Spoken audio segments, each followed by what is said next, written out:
Hey, this is Indigenous Patriot. I usually would not be doing a video today because I'm kind of trying to do every other day here, but there was something that came to my attention and I really wanted to talk about it. And that is, can Donald Trump subvert the will of the people and become president legally? From my current research, I think so. Yes, I think that he could, in fact, pull this off. And I'm going to explain why here in a second. But you're going to have to bear with me.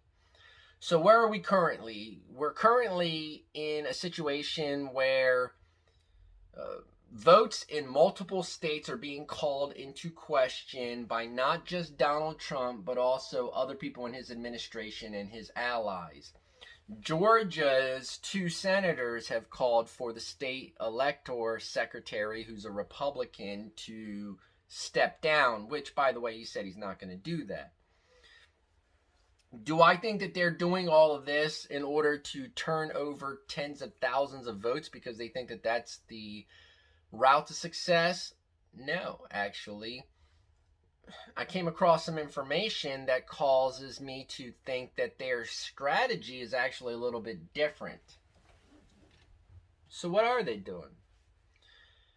Well, they're trying to invalidate, in the people's eyes, the vote, not because they want to call a revote, not because they want to say in 2024, this is what we're going to do, blah, blah, blah, but because it gives an opportunity for something else, and that is there's in the U.S. Constitution, it makes it available for states to determine who their electors are going to be. Okay, so a state, if they feel as though their vote is invalidated, can then choose their electors. So we've heard these discussions on how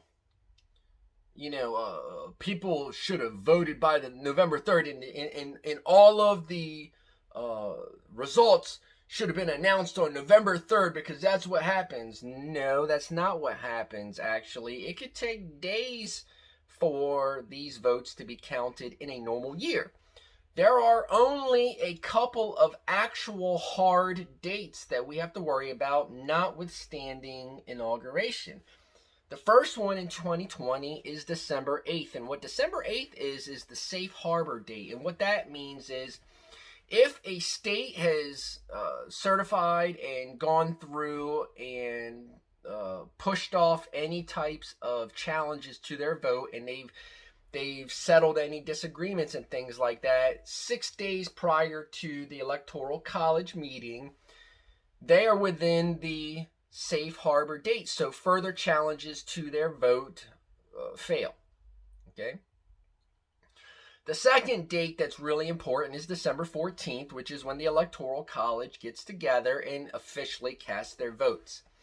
Once the Electoral College has already been determined, they have to vote as they've given their oath. Okay, so the Supreme Court earlier this year, I think it was in July, had stated that faithless electors, which is when an elector votes against the popular vote of their state, they voted that faithless electors cannot abide, cannot exist, I suppose, is the way I'm having a little bit of brain issue here, brain fart, whatever. So they ruled, SCOTUS ruled that the electoral individual that has been voted in as a member of the Electoral College for that state has to vote in accordance with the state. Okay? But if Congress, the state's Congress, steps in and overrides the vote and chooses its electors, then they are choosing the electors that are guaranteed to vote in the manner that Congress has decided. So you have Tom Fitton, who I talked about before, because he's the head of Judicial Watch, and Judicial Watch is the conservative Well, they act like they go after freedom of information stuff in order to push cases because they care about everybody, but they only focus on trying to get those freedom of information things on Democrats and liberals. Okay, so they're not a nonpartisan group. They're highly partisan. They've been accused of doctoring videos. They've put out vague videos in the past. This is Tom Fitton. Tom Fitton has also been tapped to be part of the Trump administration. So he's clearly just pushing for his own benefits, okay? He's calling for the Pennsylvania legislature and other legislatures to override valid votes because he's claiming, oh, these dead people's ballots and whatnot. I was able to see that a dead person got a ballot. Who cares who got a ballot? Mickey Mouse could get a ballot. But if Mickey Mouse fills out that ballot and Mickey Mouse is not a proper voter, then Mickey Mouse gets arrested for fraud. Ooh. Who cares who receives the ballot? What we care about is who sends it out and who approves it. That's it. Okay, so all the rest of that is nonsense. All the rest of the talk is nonsense. Dead people getting votes, getting ballots sent to them. Who cares? If the dead person's filling it out and sending it in, that's when it's an issue. Okay, that's when the people that are verifying the ballots catch it. Let me go back to this. Okay. So Tom Fitton and Mark Levin are calling for states' legislatures to overturn the popular vote and pick Donald Trump as who their electoral college will support. Okay? So this is something that we need to keep an eye on. This is a direct subversion of our democracy in the guise of the votes being invalidated because they're still counting them. They're acting like this is something new.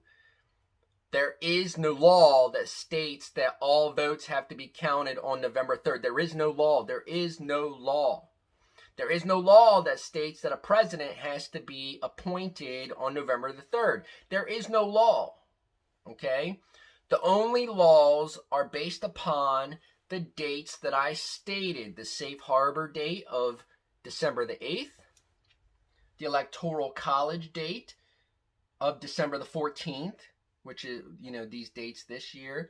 And January 20/21st of the first year, when the president is inaugurated. Okay, that's it. That's it. Don't get the rest of this shit confused. Okay, the rest of it is made for you to lose track of what's going on, and then they'll sweep in and take our democracy from us. The only people that are pushing to remove our democracy are the ones that are trying to take away valid votes. I don't care about any of the rest of it. Okay, you can state anything you want right now, but it's clear what's going on. It is clear. People like Mark Levin and Tom Fitton are trying to subvert our vote. Anyway, maybe I'm off base. If I am, please provide down in the comment section below where I'm off base. I will put a video out that will apologize and correct any misinformation I've given you. But this is what the research states. Go ahead and look it up yourself. Okay, look up 3 U.S. Code Section 5. Okay, just look this stuff up. It states that let me think, that in the case that a state has an issue with its voting, it can elect its electors on a subsequent day. Which means that when they're stating that the electoral college has to be picked on November 3rd, 3 U.S. Code Section 5 is the caveat. If you like this kind of content, please hit the subscribe button. Lepic Kanawe. I will see you again.